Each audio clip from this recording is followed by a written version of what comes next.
U.S. Under-Secretary of State for Political Affairs Victoria Nuland, who is on a two-day visit to Nepal, held talks with Prime Minister Peshawar Dahal among other senior leaders today. Under-Secretary of State Nuland is the first U.S. high-profile official to visit Nepal after the recent formation of the Dahal-led government. The increasing frequency of high-profile visits to Nepal from U.S. officials in recent times suggests the growing geopolitical importance of the country in the international arena.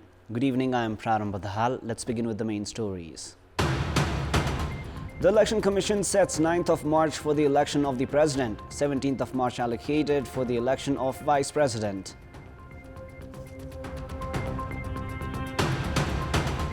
U.S. Secretary of State for Political Affairs Victoria Nuland holds dialogues with Prime Minister Peshawar Dahal among other senior leaders, says U.S. will continue to support Nepal. At least 28 killed in an explosion in Pakistani city of Peshawar. More than 150 reported injured. Cause of the explosion yet unclear. An Australian Open champion Novak Djokovic parades his trophy around the gardens of Melbourne's Government House.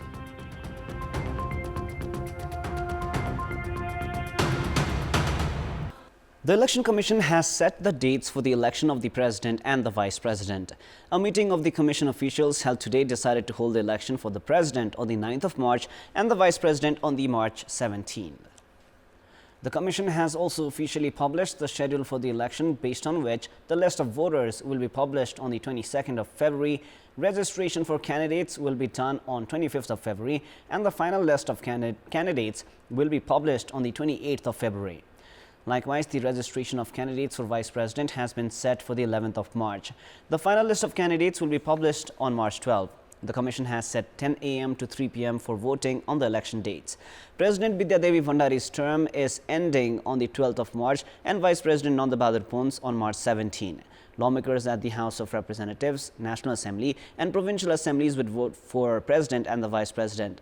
This means 275 of the lower house parliamentarians, 60 at the National Assembly and 550 in provincial assemblies will cast their votes. The Commission has said vote weights will be determined based on the census data of 2011, as the detail of last year's census is still awaited.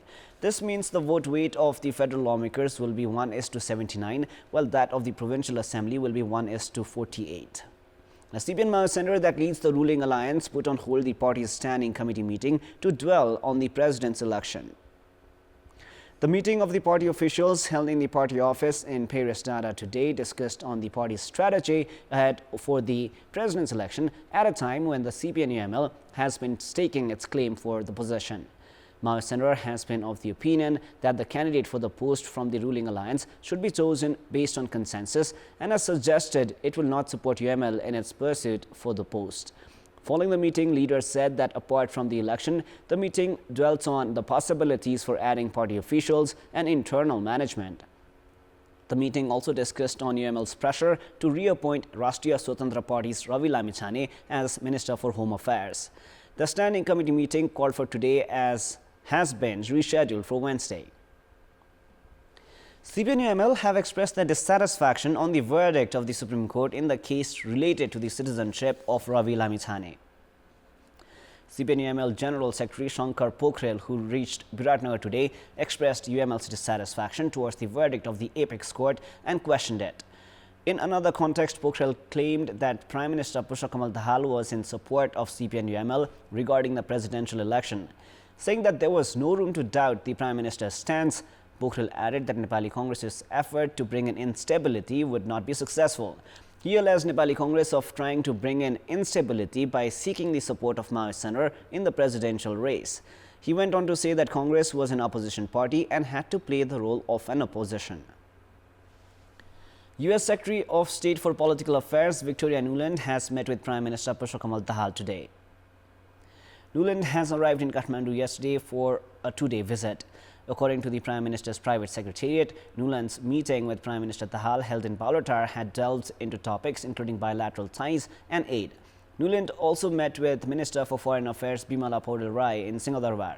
The Ministry of Foreign Affairs has said that the parley covered bilateral ties, aid and topics of mutual interest. Minister Paudel has also expressed her gratitude towards the United States of America for the support during the tough times of the devastating earthquake of April 2015 and the coronavirus pandemic. Now, prior to this, Nuland had met with Nepali Congress President Sherbhadra Dewa earlier this morning. Dewa's secretariat has said that the meeting had delved into the continuity of American investment and aid in Nepal. Meanwhile, Nuland has also met with CPNUML chairperson KP Sharma Oli. Nepal had last year endorsed the Millennium Challenge Corporation, MCC Nepal Compact, and the interest of US in its progress is growing.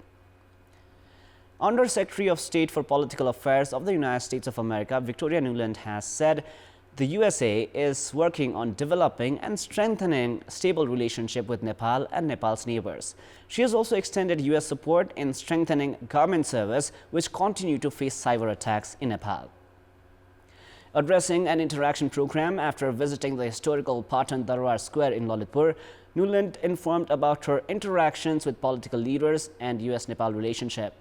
Earlier today, Nuland held talks with Prime Minister Pushpa Dahal and chairpersons of CPNUML and Nepali Congress about the implementation of the Millennium Challenge Corporation, bilateral ties, and strengthening democracy in Nepal.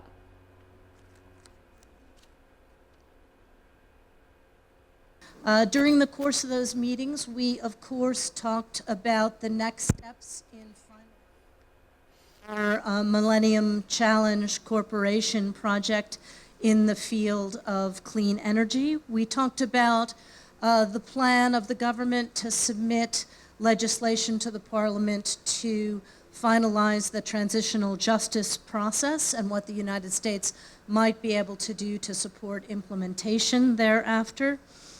We talked about how to strengthen the climate for investment and international business here.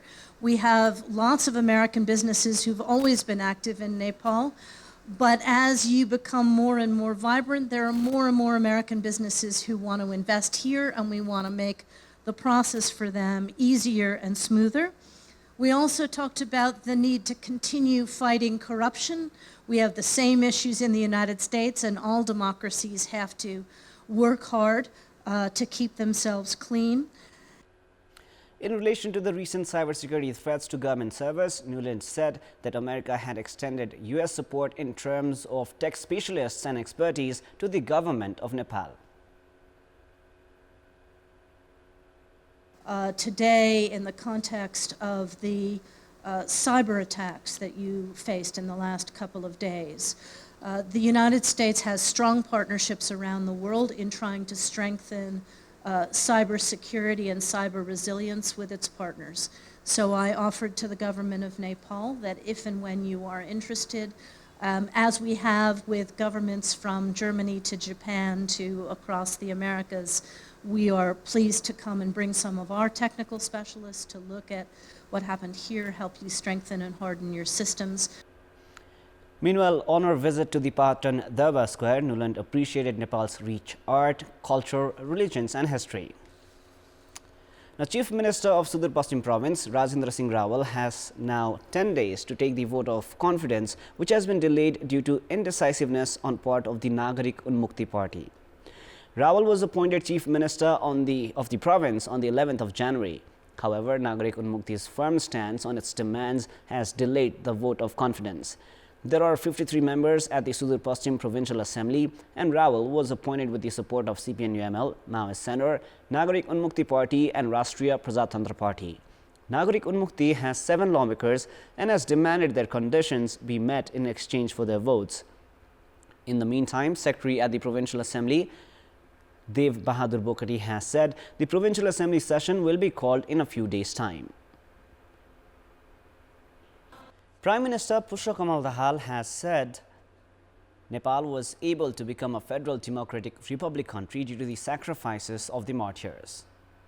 Speaking at a program held at the Martyrs Memorial Park in the capital's Loinchor on the occasion of the Martyrs' Day today, Prime Minister Dahal stated that the sacrifices of the martyrs have been a continuous inspiration to everyone. Premier Dahal offered floral garlands at the Martyrs' Pillar during the program at Loinchor. During the occasion, a band of the Nepal Army offered a guard of honor to the Prime Minister. 6 jailbirds have escaped prison from the jail of Area Police Office Mahendranagar in Dhanusa. Of the 7 arrested in cases related to drugs, arms and ammunition and bad behavior, 6 have absconded from the prison. According to District Police Office Dhanusa, they broke the door of a toilet and the wall of the detention center in an old house at around 3 a.m. this morning. The District Police Office has identified them as Binod Kumar Sharma, Amit Monda, Roshan Yadav, Hasim Singh, Roshan Mahato and Shankar Singh. Sangita Sabkota, who suffered burns when she tried to save Krishna Bahadur Chhetri, who tried to self-immolate himself in a rented room in Kaukhola, Pokhara yesterday, has passed away today. 40-year-old house owner Sabkota succumbed to her injury today while receiving treatment at the Pokhara Academy of Health Sciences. 43-year-old Chhetri, who was running a stationery business at Sabkota's house, tried to self-immolate himself in the bathroom of the house yesterday. Sabkota was seriously injured with burns while she tried to save him. Chhetri, who is receiving treatment at the hospital, has suffered burns to his hands, feet and face. Doctors have said his condition is stable. It is still not known why Chhetri tried to self-immolate himself. The government 5 months ago had asked complaints against loan sharks from across the country. Some 3,000 complaints were also registered. However, action has not been taken against the perpetrators, citing lack of laws. The government had also assured of providing justice to the victims who had protested by coming to the federal capital Kathmandu from the different parts of the country. However, justice remains elusive. Rukmini Chaudhary of Sarlai had taken a loan of 400,000 rupees from Shyam Pardesi, a loan shark of the same district.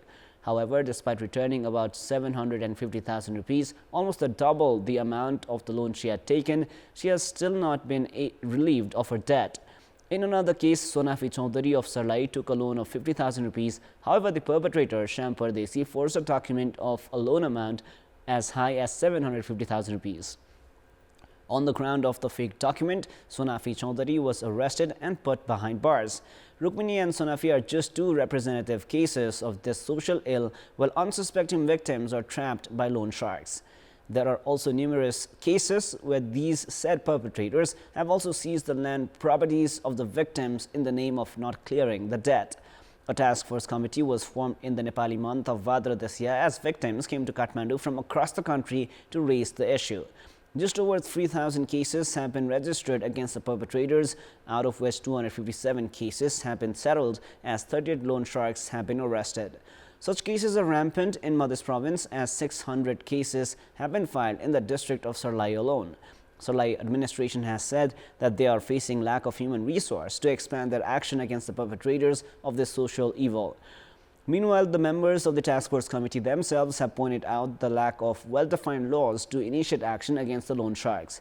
Due to the lack of education and awareness, the documented papers in a number of cases work against the victims, making it more difficult to take action against the perpetrators. It is now time for our segment Public Pulse, where you text us with your opinion. Public Pulse. The question is, what could be the reason for the delay in ensuring justice to the victims of loan shark? Your options are A. Legal complexities, B. Government dilly-dallying, and C. Apathetic towards poor. The voting is on. Type NEWS, select your option A, B or C and send it to 34001 to share your opinion with us. It is now time for the international news.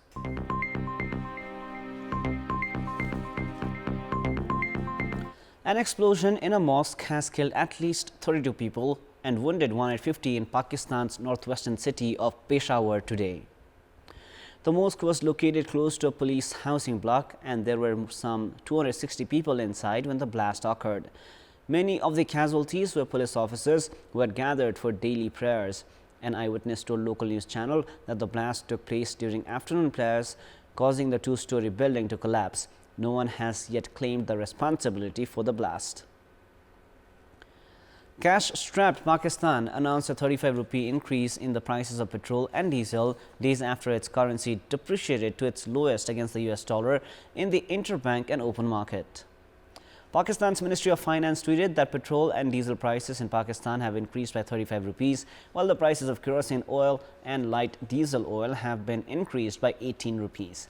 The Pakistani rupee value has fallen by 34 rupees against the US dollar since Thursday, the largest depreciation in both absolute and percentage terms since the new exchange rate system was introduced in 1999. The Pakistani rupee also depreciated sharply after the government removed an unofficial cap on the US dollar to Pakistani rupee exchange rate to revive the stalled International Monetary Fund IMF loan program. The cash-strapped nation needs to complete the ninth review of a $7 billion IMF program that would not only lead to a disbursement of $1.2 billion, but also unlock inflows from friendly countries and other multilateral lenders. Pakistani Prime Minister Shehbaz Sharif has said his coalition government is determined to complete the bailout plan, even though it will have to pay a political cost for the decision just months away from the national elections. Steps to meet the IMF conditions include increasing fuel and energy prices and raising more taxes, which together with the currency slump of about 13% in the past 2 days may further stoke inflation. The Kremlin has said that former British Prime Minister Boris Johnson was lying when he said Russian President Vladimir Putin had threatened him with a missile strike during a phone call in the run-up to the invasion of Ukraine. Putin's spokesperson Dmitry Peskov told reporters that what Johnson said was not true, or more precisely a lie. Johnson, speaking to the BBC for a documentary, said the Russian leader had threatened him with a missile strike that would only take a minute. Peskov has clarified there were no threats of missiles, saying that it is either a deliberate lie or it was an unconscious lie. Peskov said Putin had explained to Johnson how if Ukraine joined the Western NATO alliance, US or NATO missiles placed near Russia's borders would mean any missile could reach Moscow in a matter of minutes, and suggested that there may have been a misunderstanding. On a different note, the Kremlin has also condemned yesterday's drone strike on a military factory in Iran and said it was analyzing what had happened. A US official yesterday said that Israel appeared to have been behind the overnight drone strike. Iran said it had intercepted the strike and that there were no casualties or serious damage. The French will be going on strike again tomorrow over unpopular plans to reform pensions in the country. A large majority of the French are against French President Emmanuel Macron's determination to push the retirement age by 2 years from 62 to 64 years old. More than 1 million people marched in French cities on the 19th of January to denounce government's plans as a wave of nationwide strikes halted trains, blocked refineries, and curbed power generation. Thumped by their success, the country's leading trade unions called for a second day of strikes on 31st of January in a bid to force Macron and his government to back down on a pension reform plan that would see most people work an extra 2 years to age 64. The protests are a major test for Macron, who said that his pension overhaul was just and responsible and necessary to help keep government finances on a sound footing. Opinion polls show most French opposed the measure.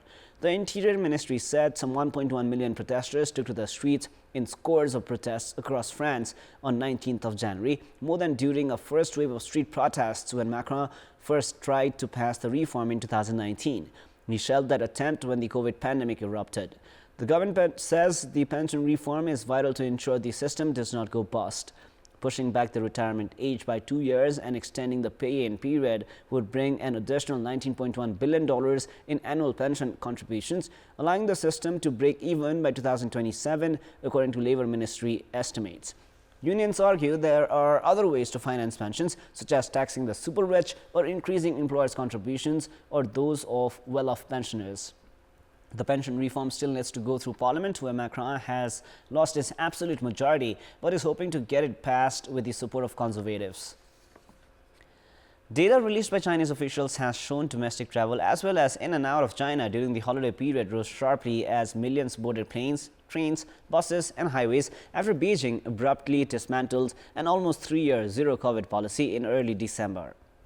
A Transport Ministry official said at the news conference in Beijing that passenger trips during Chinese Spring Festival's travel rush reached 892 million from 7th to 29th of January, down 46.9% from 2019, but up 56% from 2022. The number of trips into China jumped 123.2% during the 7-day Spring Festival holiday as of Friday last week versus last year, while the number of trips out of the country surged 117.8%, an official with China's immigration authority said.